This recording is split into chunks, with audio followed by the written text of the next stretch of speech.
Hello everyone, I am Sheetal Kuite from the Computer Science Department of KTHM College Nasik.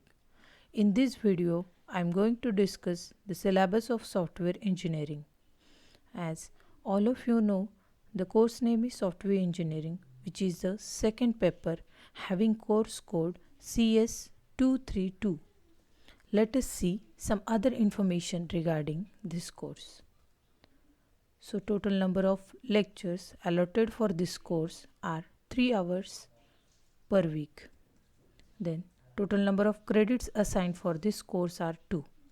Then the examination scheme is total 15 marks are given for the internal examination and 35 marks are given for the external examination, that is the university.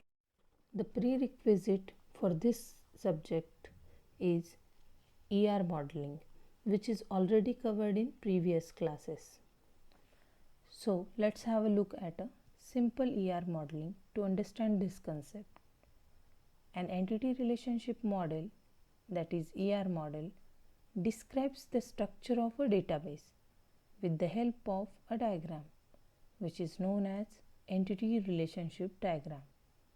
An ER model is a design or a blueprint of a database that can later be implemented as a database. The main component of ER models are entity set, attribute, relationship set. Let's see what is entity. An entity may be any object, class, person or place. In the ER diagram, an entity can be represented as rectangles. Then the second component is the attribute set. So the attribute is, it describes the property of an entity. So Eclipse is used to represent an attribute. Then third one is relationship. The relationship is used to describe the relation between entities. The diamond is used to represent the relationship. There are different types of relationships like one-to-one relationship, one-to-many, many-to-one and many-to-many relationship. Suppose we design a school database. In this database, the student will be the entity with the attributes like student name, ID, age, address, etc. Let us move to the very important part of this course, that is the course objectives. So the first core objective is to get knowledge and understanding of a software engineering discipline. Then the second objective is to learn analysis and design principles for the software project development. Let us move to the course outcomes. After the completion of the course, student will be able to compare and choose a process model for a software project development. Also, student can identify requirements, analyze and prepare models. Student can prepare the SRS, means a software requirement specification. It is a description of a software system to be developed. It is a model after business requirement specification, also known as a stakeholders requirement specification. Student can design, document, project plan of a given software or the system.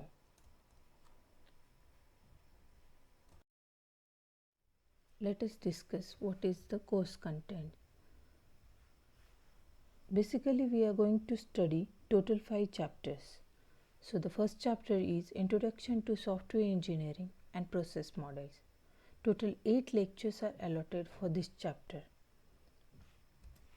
Before moving to the topics of this chapter, you must know what is software engineering. So the software engineering is a discipline that allows us to apply engineering and computer science concepts in the development and maintenance of reliable, usable and dependable software. Then the next topic is the definition of software, nature of software engineering, and also we are going to discuss the changing nature of software. Then the next topic is software process. Under this topic we are going to study the process framework, then umbrella activities and process adaptation. After this topic we are going to see the generic process model. Basically, these generic models is the abstraction of the process that can be used to explain different approaches to software development. After this, we are going to discuss the prescriptive process models. So, the prescriptive name is given because the model prescribes a set of activities, actions, tasks, quality assurance, and change the mechanism for every project. Under this topic, we are going to study the waterfall model, incremental process models, evolutionary process model, then concurrent models, unified process of software engineering. Now the second chapter is agile development. Total 5 lectures are allotted for this chapter. So the agile software development refers to the software development methodologies centered around the idea of iterative development, where requirements and solutions evolve through collaboration between self-organizing cross-functional teams. Under this chapter we are going to study what is agility, then agile process, then agility principles, politics of agile development, and the human factors like competency, collaboration, decision making, trust and respect, and self-organization, etc. After that we see the extreme programming, that is the XP. So XP is a software development methodology which is intended to improve the software quality and responsiveness to changing customers' requirements. In that we are going to see XP values, XP process and industrial XP. After that we are going to study adaptive software development, then Scrum, then DSDM, that is the dynamic system development model. Then the third chapter is requirements analysis. Total 7 lectures are allotted for this chapter. In this chapter, the requirements analysis, also called the requirements engineering, is a process of determining user expectations for a new or modified product. These features, called the requirements, must be quantifiable, relevant and detailed. In software engineering, such requirements are often called functional specification. Under this chapter, we are going to see first one, that is the requirement elicitation. In this topic, we are going to study what are the different hardware, software requirements for the project or the system. Then second one is SRS, that is the software requirement specification, that already we studied in previous slide. Then the next one is developing use cases. After that, building the analysis model, in which we can see the elements of the analysis model, then the analysis patterns, agile requirement engineering. After that, the next topic is the requirements negotiation, means negotiating the requirements. Requirements engineering is a fundamental part of the software engineering process. When the stakeholders of the software project disagree on the requirements negotiation method can be used to reach that agreement. Then the next one is the validating requirements. In the validating requirement is the process of checking that requirements defined for the development define the system that customer really wants. Let us move to the fourth chapter, that is requirements modeling. Total 10 lectures are allotted for this chapter. Before moving to the first topic, all of you must know what is the modeling.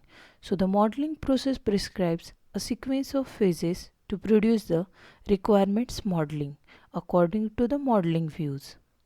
The process facilitates the correct and methodological definition of the requirements model according to the different concern to achieve the first challenge. So the first topic is the scenario based models. Under this topic we are going to study use case diagrams. In a UML, a use case diagram can summarize the details of your system users and their interaction with the system. Then the second diagram is swim lanes diagram. Then activity diagram, which shows the actual flow of your system. After that, the second topic is the class based model.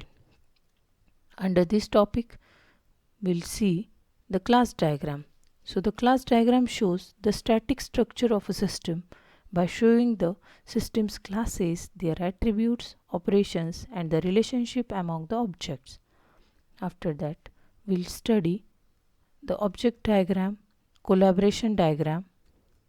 Then the next third topic is the behavioral model. Under this topic, the first subtopic is the sequence diagram. Sequence diagram shows the object interaction arranged in a time sequence. Then the next one is the state chart diagram. State chart diagram is used to model the dynamic nature of a system. After that, we are going to study the analysis patterns. So the software analysis patterns in a software engineering are conceptual models which captures an abstraction of a situation that can be often be encountered in a modeling. Now we are moving to the last chapter, that is chapter 5, design concepts. Total 6 lectures are allotted for this chapter. In this chapter, the design phase of a software development deals with transforming the customer's requirement as described in the SRS document into a form implementable using a programming language. In this chapter, the first topic is design process.